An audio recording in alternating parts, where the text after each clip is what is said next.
Hey there! My name is Joyce, or you can call me Jay Wanting. Growing up as a child in Singapore, my life revolves a lot around food, and that's when I fell in love with food. Singapore is a melting pot of cultures and heritage. It makes me wonder if someday I'm able to collect a catalogue of recipes so I can cook for my families and friends to share. This year, I decided to plunge myself to rediscover my childhood adventures. So, welcome to a new food series with me. Welcome to the Cookbook with Jay. Hi, my name is Joyce and welcome to Cookbook with Jay. You know, when I was conceptualizing this, I went all the way back when I was a kid to find out what I love to eat. And I love cheese! They are my priorities, they gather my families, and we make awesome memories with them.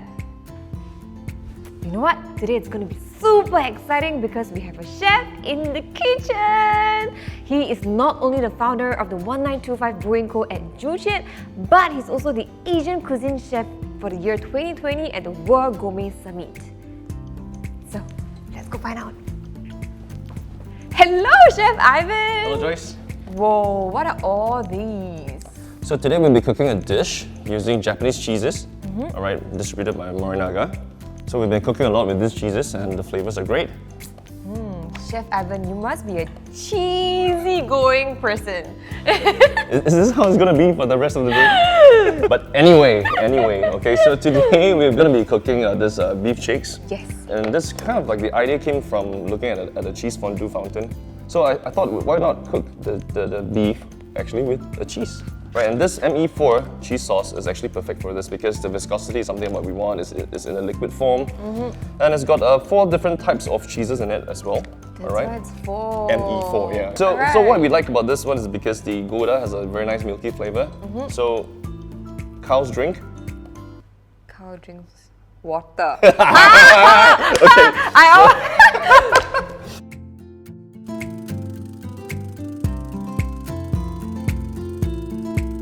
I'm a mini chef too. Yeah, you're gonna help me today. We're gonna dump in mirin. Mirin is a Japanese sweet cooking wine of sorts. We're gonna dump in some aromatics, the bay leaves. Alright, so what I like about this is the package. ME4. Yeah, ME4, right? Cheese sauce is going in. So we're gonna use this like a piping bag. We're just gonna dump it in. This. Oh. See, it's very beautiful, very nice and smooth. Actually, these bags are designed to be like heat resistant, or rather they are actually much better tolerating heat. Right, so that means we can dump it in a sous vide machine. We can heat it up within the bag itself. And it's still fine. And it's still fine. And it's in a piping bag form, so it's easy to control if you're a baker and a pastry. But I can't bake to save my life. That's fine. It's okay. I can't bake. I can't cook too. I don't usually cook at home. Air fryer is my best friend. Oh, you can do a lot of things with air fryers too, especially with the cheeses, especially with this Eco Plus. Alright, so I don't know, if you like cheese, everything goes with cheese. Oh, is it smooth now? Yeah, it's done. Alright, we can take a turn on before. Nice, alright. Oh, So you don't need a lot, it's very milky, it's very creamy. Yeah. Right? It's on its own, it's already very good. Okay, very good.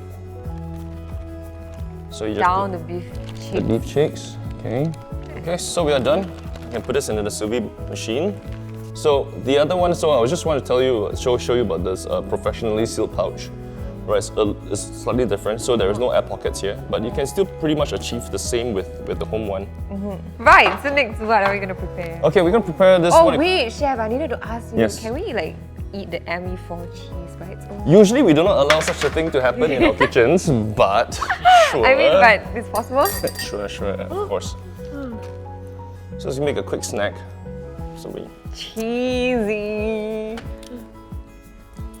Oh, it's like, it feels super milky. yeah. Right. So the milkiness actually comes from the Gouda. Alright, Goudas are very quite known for its milkiness. Alright, it has nice milky, rich flavors on terms of aroma and also in the taste as well. So the saltiness, the deep flavors that you're tasting, the saltiness is actually from the Parmesan. Alright, the deep flavors of that umami stuff is basically coming from the cheddar.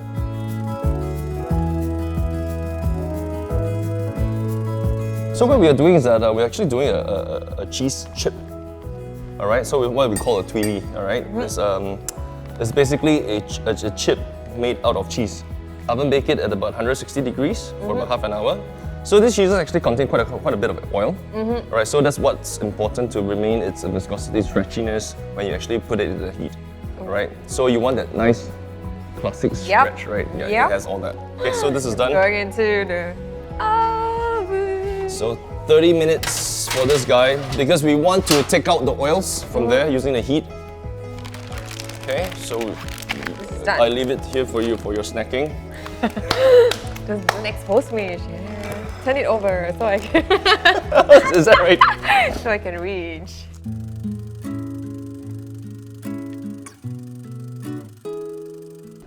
I like this product a lot. So this is basically pearl corn. This is Pearl corn. You understand why the sweetness will go with the cheese? Okay. Okay. All right. Right, this is going. Yeah, we're gonna stir fry this together with the broccoli. This is. Okay, sesame oil for the fragrance. All right, just to cool it off a bit, and you want to add a little bit of soy sauce, just a bit. All right, to get the caramelization going. So you can actually smell it already. So the sugars from the corn will kind of fuse together with the soy sauce. Okay. Okay, Wow. this is my pretty gosh, much. you can see this. Look, it smells great. Now we're gonna put the broccoli. Adding the same thing also. Yeah, Soy sauce same and thing. sesame oil. Yep. Ooh. My chef, what makes you, do this? Your love for food. The interesting part is that before I was a chef, I was actually in the creative industry, Okay. right? So I got tired. I got really tired. So I decided to go into cooking, which was also one of my favorite pastimes. Oh. Yeah. Broccoli is done. Okay, so we can just leave it here. We don't have to do much work to it. Okay. Okay.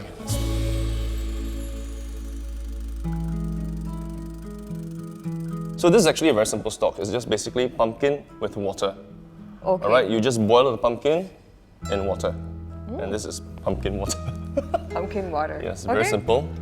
We're gonna add a little bit of the shallots, all right, just to get some of the sugars from the shallots. So what was the first ever dish that you started to explore when you were officially a chef? The first ever pastas. Pasta. Yeah, pasta. So I started cooking pastas. I think most of the chefs will actually be very obsessed about pastas itself, making of the pastas. And that's where I first got into knowing cheeses, right? So knowing that certain cheeses actually work with pastas and why they actually work. And the types of pastas actually goes to the types of the cheeses as well. Oh. Yeah.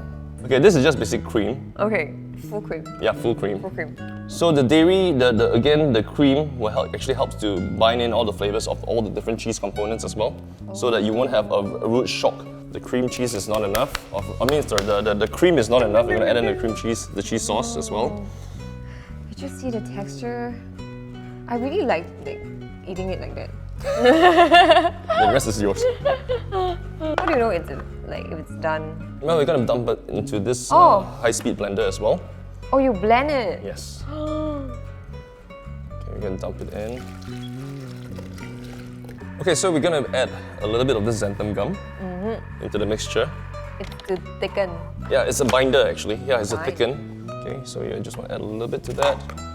And I want a little bit of that punch, alright? So literally a punch to your flavors. Wasabi. Yes, we're gonna add a little bit of wasabi.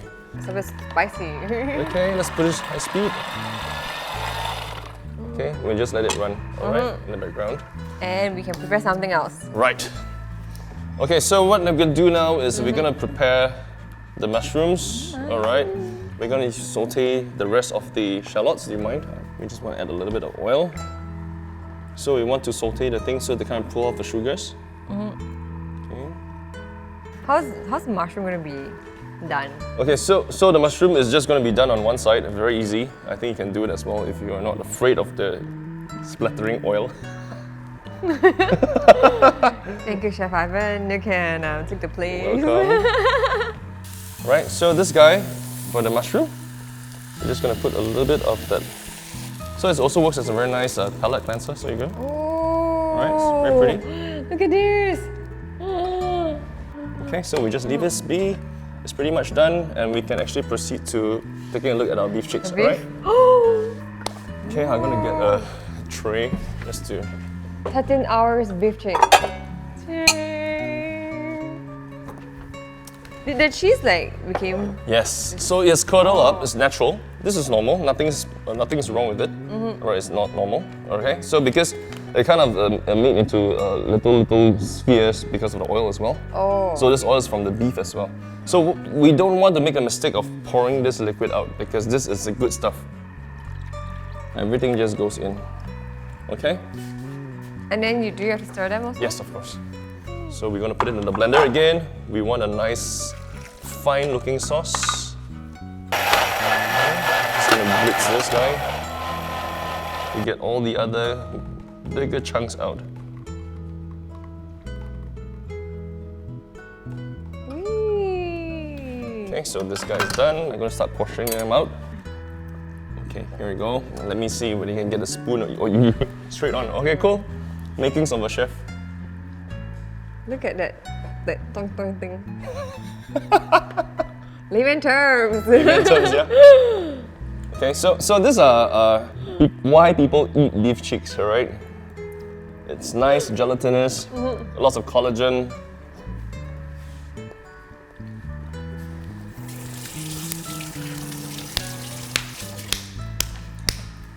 Right? Happy?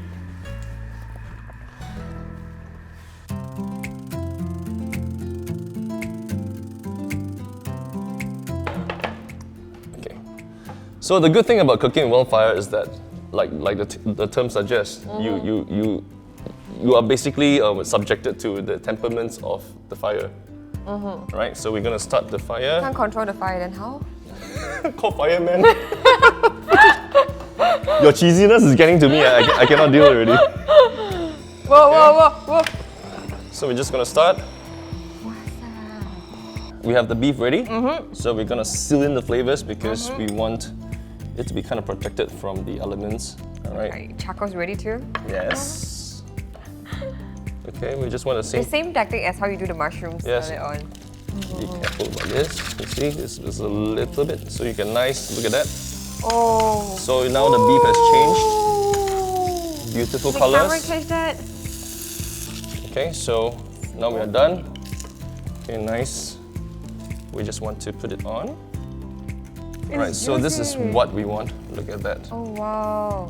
But you don't want to do too much of this either because you don't want to lose the very important juices. Okay, Right, yeah, if not, it will becomes be- very it will dry. dry out. Yeah, very Okay. dry. Okay, so we can start plating our Look dish. at- okay. Oh yeah, so one of the most important elements we forgot is the chips. We forgot about the chips. It won't burn, that's the thing. Yeah, so you we can put this leave guys on a punishing heat source actually. So it was about 160 degrees. Yeah. For what, almost 45 minutes? it. You can put for an hour or so. Yeah, and it's turned out beautifully. Look at that. All right. So this one is actually nicer than the one I just made in my own restaurant. Use your imagination and imagine what is this. This is like a roshash. It's a unicorn. Imagination.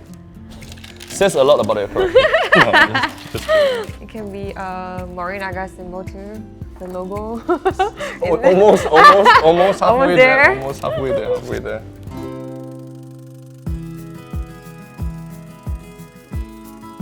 Okay, so we want to take a little bit of. Do you design your own plating also, like for every dish that you created? Yeah, most of the time. It's about colors, it's about basically the stuff that I've been doing for half of my life in terms of design. We want to look at colors, we want to see how they function together and what kind of emotions you want to evoke with the plating. It's actually a lot of steps. Like a lot of very meticulous steps in Yes. between. So there you have it. It's complete. It's so pretty. This is like IG worthy, you know, all the time the phone must eat first, then. But wow, okay, so chef, serious question, like how do people start eating this? Is there like a way to eat? Is like this one first, and then the cheese? No, the dishes I make are usually not that complicated. Normally, how would you would eat it? Like, you know, you just basically cut into the meat. You can take a bite of the cracker, go for it because it's supposed to be a messy dish. Right? Just that I've broken up into components for you to appreciate what goes in there. But the flavors, they should work together. Okay. So let me serve you. Okay, so we're gonna cut into the beef.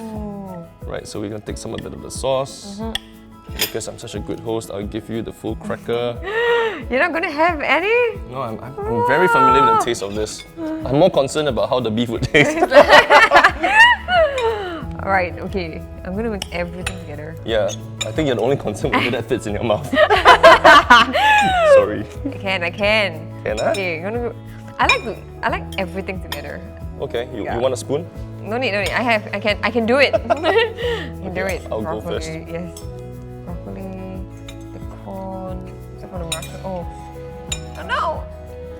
Almost there. Well done. There.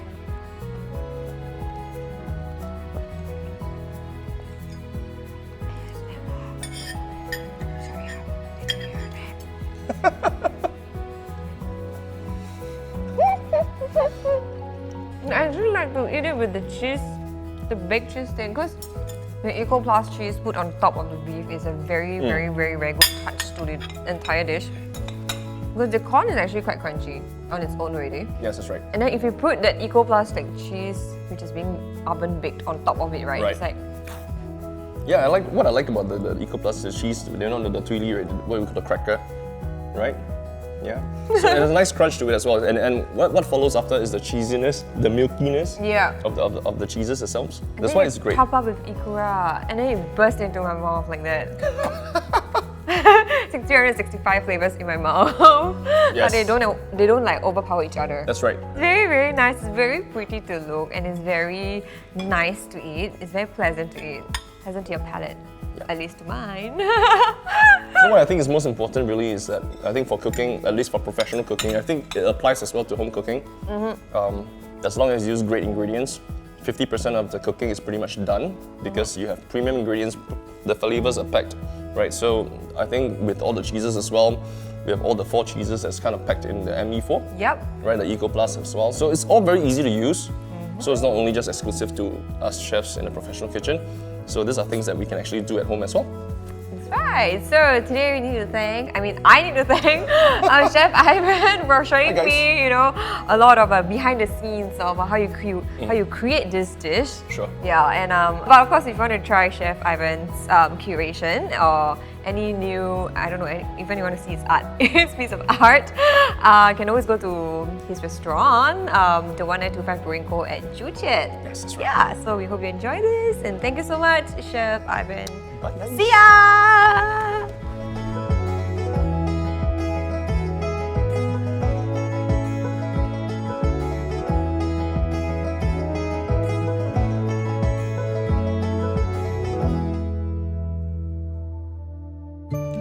Today was certainly an interesting one. Who would have known I can do so much with all the cheese I was introduced today? Giving the chef more weapon to work with, especially with cheese from Morinaga, it has more varieties and features. They can be used in many ways and with many users that I've learned from Chef Ivan, including some insightful tips. Chef also taught me how one have the courage to step out of your comfort zone to reinvent. I'm not too sure where my courage would take me, but I wonder what's next.